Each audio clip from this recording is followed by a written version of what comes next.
जय माता दी। राधे कृष्ण। जय श्री हरे। माता जी की विदाई हो गई,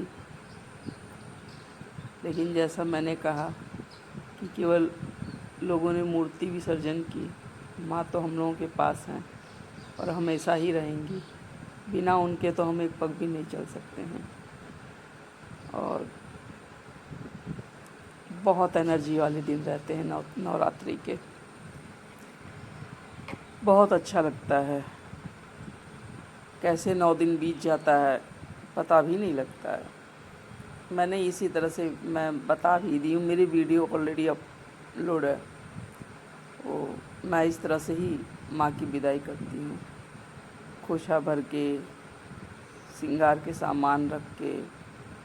जैसे एक बेटी की विदाई होती है वैसे ही ये सारी चीज़ें होती हैं हमारे यहाँ। हम लोग इसी तरह से करते हैं और इनको फिर हम ही यूज करते हैं। तो नवरात्रे सबके अच्छे से खुशी खुशी बीत गए, बहुत अच्छे हुए। ये बहुत खुशी की बात है।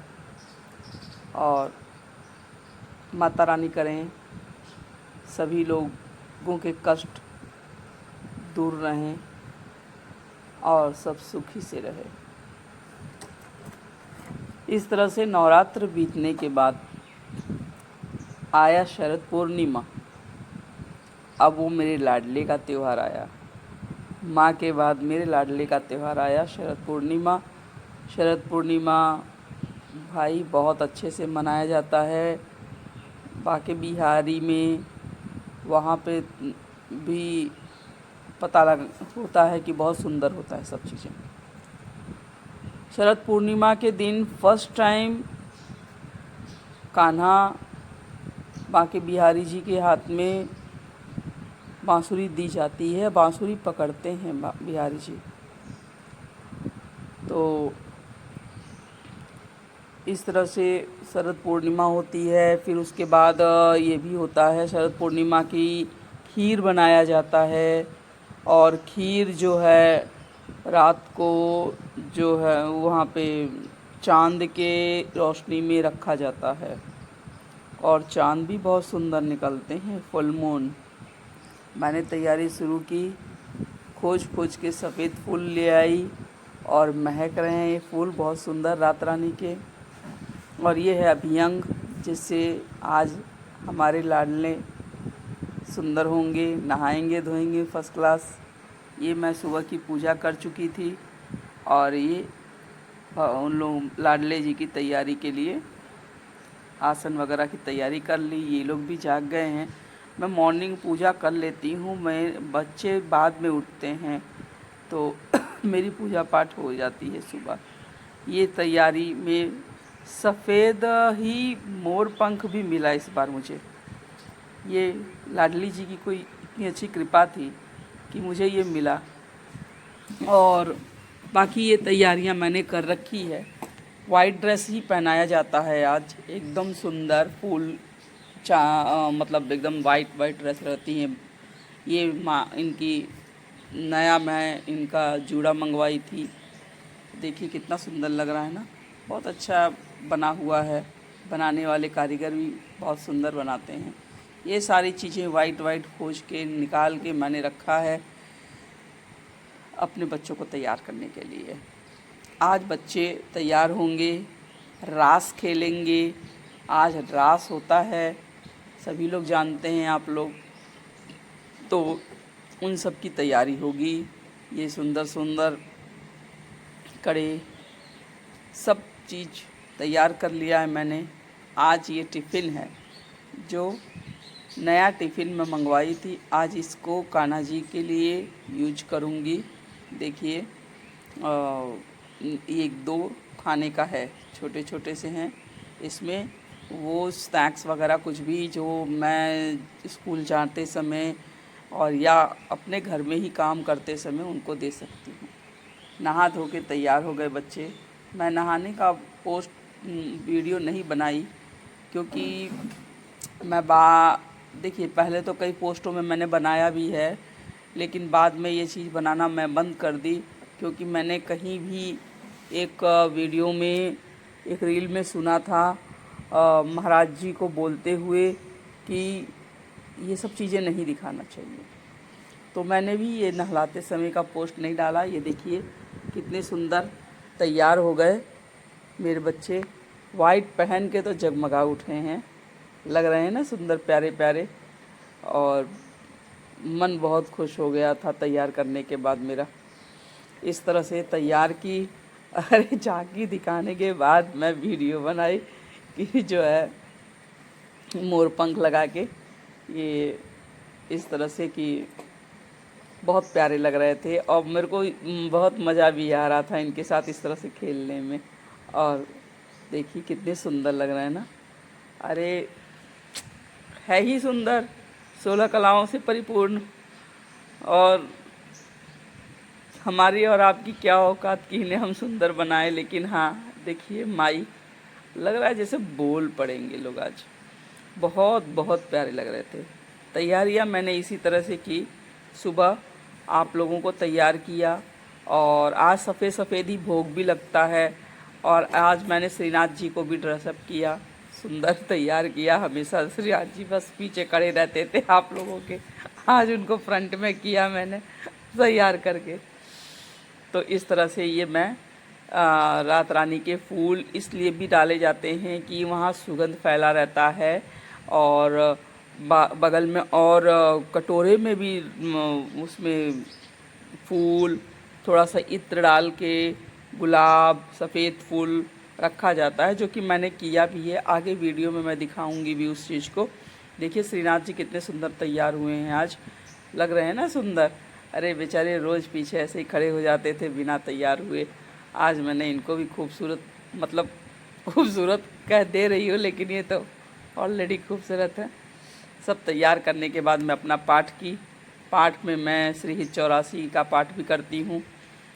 दुर्गा चालीसा है और श्री सूक्त है और भी चीज़ें हैं जो किया। और हवन किया मैंने। हवन के बाद फिर छोटी सी आरती जो करती हूँ वो की।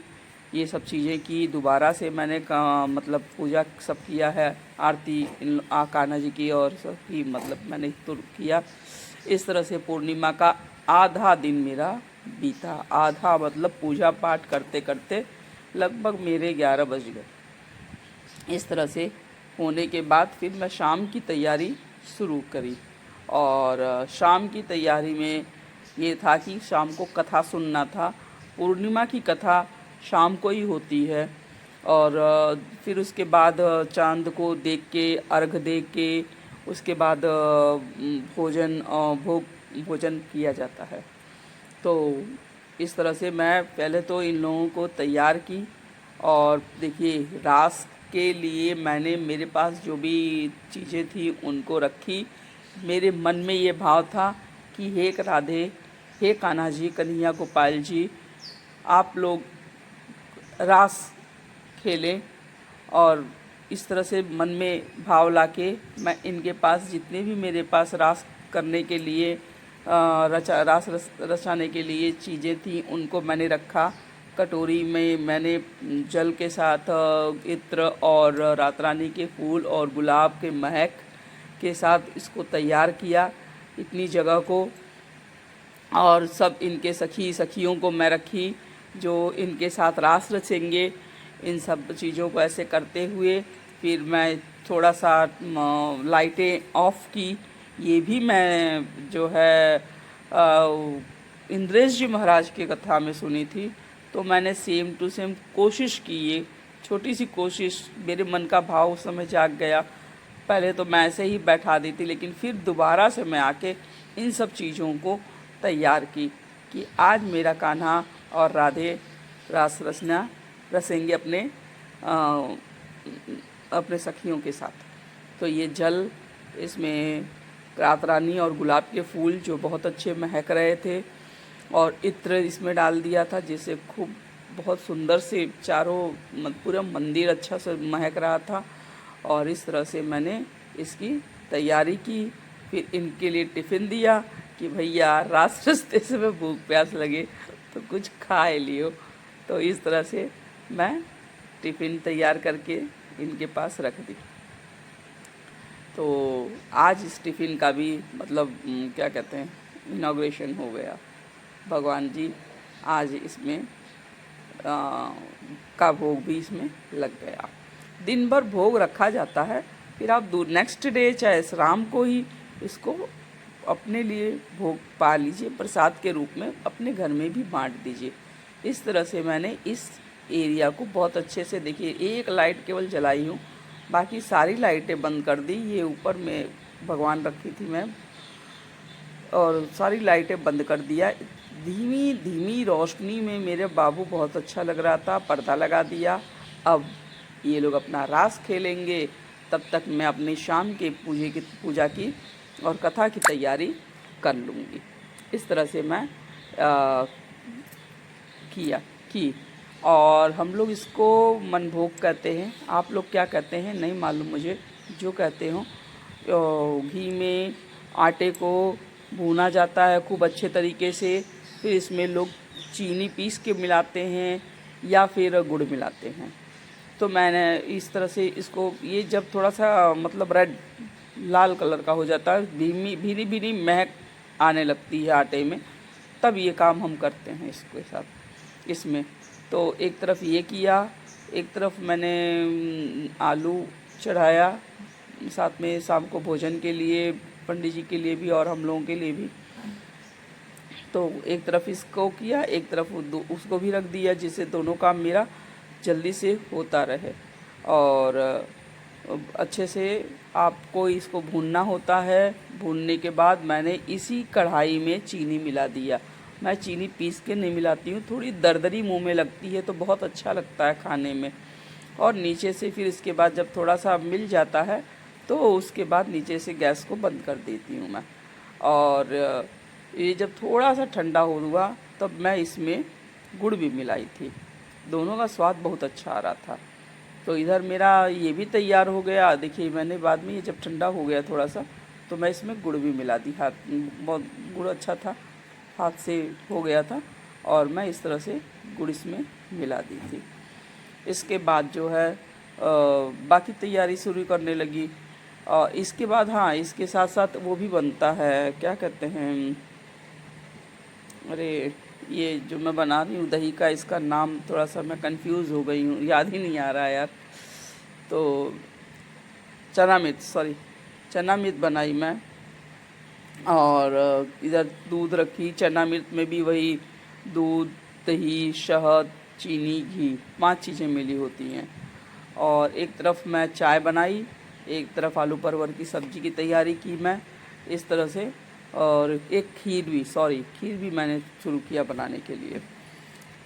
खीर भी एक तरफ रख दिया, जिसे तीनों चीज़ें एक साथ मैंने प्रिपेयर करना शुरू किया कि पंडित जी आए उसके पहले हो जाए, क्योंकि पंडित जी कहे थे कि हम 6 बजे आ जाएंगे।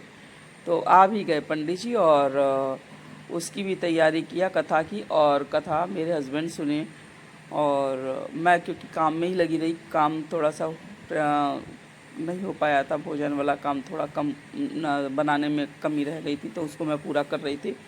तो तब तक मेरे हस्बैंड कथा सुने और हवन हुआ। इस तरह से मैं अपना शरद पूर्णिमा का दिन पूरे खुशी के साथ मनाई। मेरे ख्याल से जो भी कान्हा जी के भक्त होंगे वो सभी लोग इस तरह से ही मनाए होंगे अच्छे से, और मनाना भी चाहिए।